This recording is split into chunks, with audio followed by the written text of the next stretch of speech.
السلام علیکم ورحمۃ اللہ وبرکاتہ۔ دوستو، جے آر نالج میں آپ کو خوش آمدید۔ دوستو، جنگ حطین جو 4 جولائی 1187 کو صلاح الدین ایوبی کے مجاہدین اور صلیبیوں کے درمیان ہوئی تھی، اور یہ جنگ حطین مقام کے قریب ہوئی تھی، تاریخ اسلام کی اہم ترین لڑائیوں میں شمار ہوتی ہے۔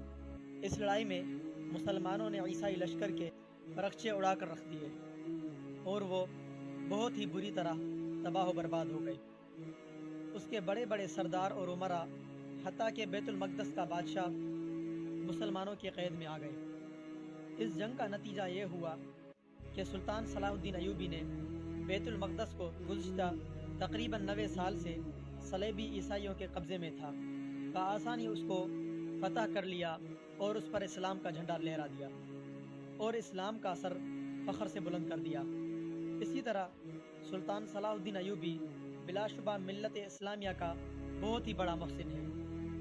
سلطان صلاح الدین ایوبی اعلیٰ قابلیت اور خصوصیات کا مالک تھا۔ وہ صرف سپہ سالار اور فاتح نہیں تھا، بلکہ محبوب قائد اور ہر دل عزیز سپاہی بھی تھا۔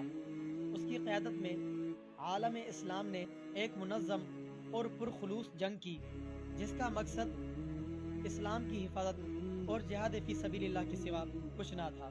سلطان صلاح الدین ایوبی کے سپاہی مہینوں کی سخت محنت اور خطرناک خدمت کے بعد تھک کر چور ہو چکی تھی، مگر کسی کی زبان پر حرف شکایت نہ تھا۔ کبھی بھی کسی نے جد و جہد اور محنت سے انکار نہیں کیا۔ تاریخ کہتی ہے کہ سلطان صلاح الدین ایوبی کو خدا پر بہت بھروسہ اور اعتماد تھا۔ وہ ہر ضرورت اور پریشانی کے وقت خدا سے رجوع کرتا، خاص طور پر ایسے مواقع پر جب لڑائی کی آگ سخت تیز ہوتی اور فتح اور شکست مشتبہ ہو جاتی، تو وہ تلوار ہاتھ سے رکھ کر خدا کے حضور پیشانی جھکا دیتا تھا۔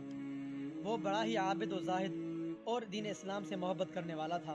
نماز کی سخت پابندی کرتا تھا اور نماز باجماعت ادا کرتا تھا، اور تہجد کی بھی باقاعدہ پابندی کرتا تھا۔ اسے قرآن کریم سے بہت بڑی محبت تھی اور احادیث کو وہ بڑے ہی شوق سے سنا کرتا تھا۔ اس پر سال میں کبھی بھی زکوٰۃ فرض نہیں ہوتی تھی، کیونکہ جو بھی مال اس کو ملتا تھا وہ کسی نہ کسی کو دے دیتا تھا، اپنے پاس کچھ بھی نہیں رکھتا تھا۔ یہاں تک کہ موت کے وقت اس کے خزانے میں چند درہم اور 1 دینار تھا۔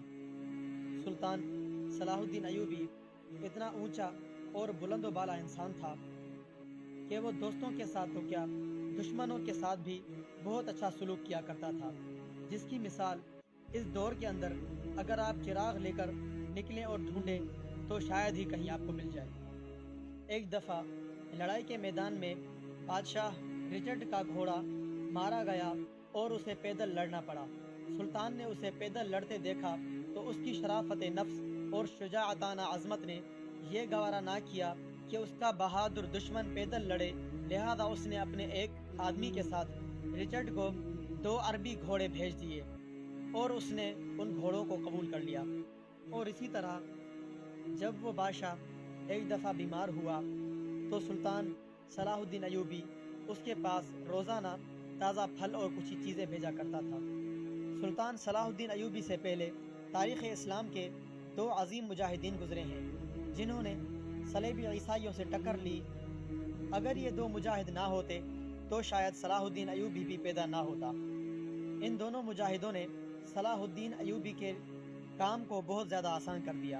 ان میں سے ایک عماد الدین زنگی تھا اور دوسرا اس کا قابل فخر اور مجاہد بیٹا سلطان نور الدین زنگی تھا۔ دوستو، یہ تھی کچھ صلاح الدین ایوبی کی باتیں۔